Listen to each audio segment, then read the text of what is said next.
3월 11일 새벽 설교 말씀입니다. 마가복음 5장 1절에서 20절까지 말씀입니다. 마가복음 5장 1절에서 20절까지 말씀. 오늘 마가복음 5장 1절에 보면 예수께서 바다 건너편 거라사인의 지방에 이르러 라고 말씀합니다. 원문에는 예수님께서 혼자 가는 것처럼 우리 개역 성경에는 나와 있지만 그들이라고 표현하고 있습니다. 그들이 바다 건너편 거라사인 지방에 이르렀다라고 말씀합니다. 이 말씀은 앞장의 폭풍 사건과 연관되어 있음을 말씀합니다. 예수님만 그 거라사인의 지방에 가신 것이 아니라 제자들과 함께 가신 것입니다. 이 거라사는 데가볼리, 10개의 도시란 뜻을 가진 데가볼리의 도시 중에 한 곳입니다. 마태복음과 마가복음에서 이 사건이 일어난 곳이 정확하게 어디인지는 알 수 없지만 두 지역 다 가파른 비탈이 있고 많은 돼지떼가 존재하고 있는 곳입니다. 돼지떼가 많은 것으로 보아서 아마 이방인들이 많이 거주하고 있었던 것 같습니다. 귀신 들린 사람이 무덤에서 나와서 이제 예수님을 만납니다. 무덤은 귀신들의 처소로 간주되었습니다. 이 귀신 들린 사람을 보는 데 있어서 마태복음과 마가복음의 차이점이 있습니다.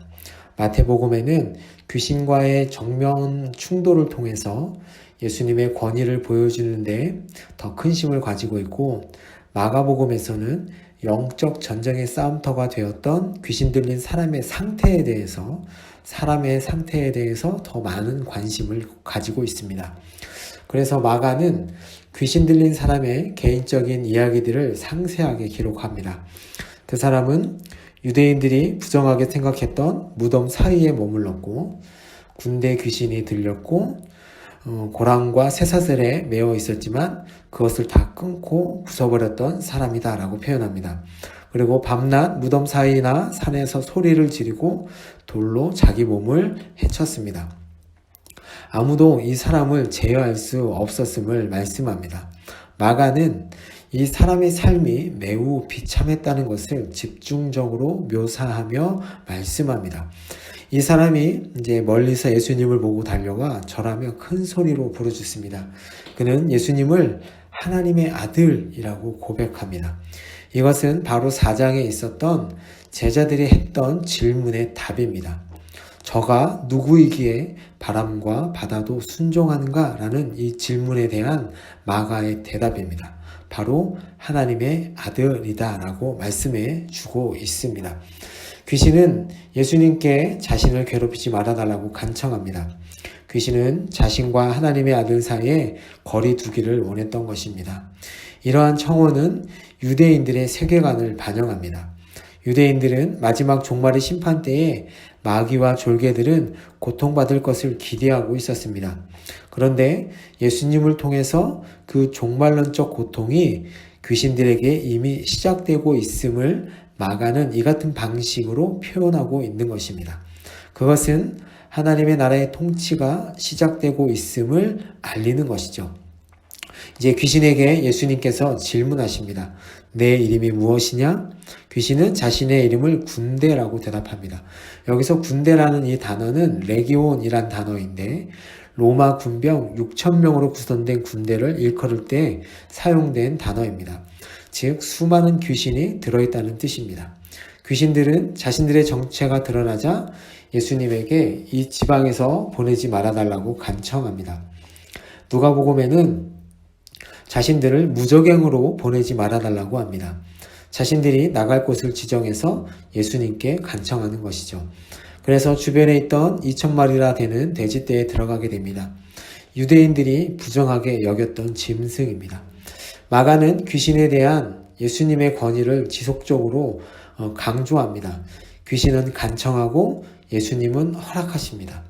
그래서 이 귀신들은 돼지떼에 들어가 물속으로 들어가 몰수합니다.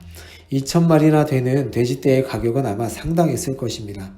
이방인들에게는 이 돼지떼는 돈과 같았습니다. 그런데 마가는 이 돼지떼의 경제적 손실에 대한 언급보다는 귀신 들린 사람을 악하고 더러운 귀신으로부터 해병시켜주는 것이 더 우선적으로 해야 할 일이라고 말씀하고 있습니다. 마가는 다른 무엇보다도 이 사람의 상태에 대해 많은 관심을 가지고 있다는 것입니다. 돼지치던 사람들은 이 놀라운 일을 보고 도망하여 자신들이 사는 마을에 이 사실을 알립니다. 이 사람들이 예수님께 나와옵니다. 나오자 귀신 들렸던 사람이 멀쩡히 앉아 있는 것을 봅니다. 보고 나서 이 사람들은 되게 두려워합니다. 그리고 예수님에게 그 지역을 떠나기를 간청하죠. 이 군대에 귀신 들린 자를 치유하시는 사건도 예수님의 초자연적인 능력을 보여주심으로 하나님의 아들로서의 권위를 나타내고 계신 것입니다. 마을 주민의 떠나달라는 요청에 예수님은 이제 배에 오르십니다. 이때 귀신 들린 사람이 예수님을 따르기를 원합니다. 여기서 함께 있기 원한다 라는 이 표현은 4장 13절에서 예수님의 제자들에게 주어진 특권이었다는 사실입니다. 그러나 이 특권은 이 귀신 들린 자에게는 주어지지 않습니다. 이것 또한 부르시는 것과 거절하시는 것도 다 예수님의 권위라는 말씀입니다. 이렇게 허락하시지 않는 이유는 그에게 행한 큰 일을 가족들에게 전하게 하기 위해서였습니다. 이 사명을 주어 보내신 것입니다. 이 자는 그것을 분부대로 행합니다. 이 사건의 의의는 이렇습니다. 예수님을 통하여 하나님의 나라의 통치가 이방인 지역에서도 펼쳐지고 있음을 알리는 아주 중요한 사건입니다. 그러면 우리는 오늘 본문을 보면서 무엇에 관심이 있습니까? 앞장에서도 풍랑이 잔잔해지는 것에 관심이 있습니까? 아니면 예수님에게 관심이 있습니까? 오늘 본문에서 돼지떼의 주인은 하나님의 아들이신 예수님에게 관심이 있는 것이 아니라 사라진 돼지떼, 즉 돈에 관심이 있어 예수님을 떠나라고 했습니다. 초자연적인 권능을 행하시며 하나님의 아들로서 권위를 나타내시는데 사람들은 경제적 이익과 자신들의 이익에만 관심이 있습니다. 그러나 우리 예수님은 누구에게 무엇에 관심이 있으시냐면 사람에게 관심이 있으십니다.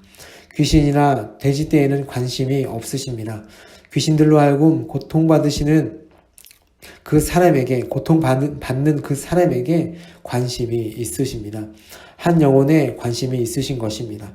우리도 예수님처럼 경제적 가치와 이익보다 한 영혼에 관심을 가지고 살아가길 원하고 또한 예수님의 하나님의 아들 되심을 알고 그 예수님에게 관심을 가지고 살아가는 오늘 하루가 되기를 또한 우리의 삶이 되기를 예수님의 이름으로 축복합니다. 아멘. 제가 잠시 기도하겠습니다. 하나님 아버지, 예수님께서 하나님의 아들로서 모든 악한 자들도 다스리시며 하나님 나라를 통치하고 계심을 믿고 살아가게 하시고 예수님께서 고통받는 한 영혼에게 관심을 가지셨던 것처럼 우리 또한 하나님을 알지 못해 고통하는 영혼에게 관심을 가지고 살아가게 하여 주옵소서. 오늘도 우리의 왕 되신 그 예수님을 믿으며 의지하며 살아가길 원하옵고 살아계신 예수님의 이름으로 기도합니다. 아멘.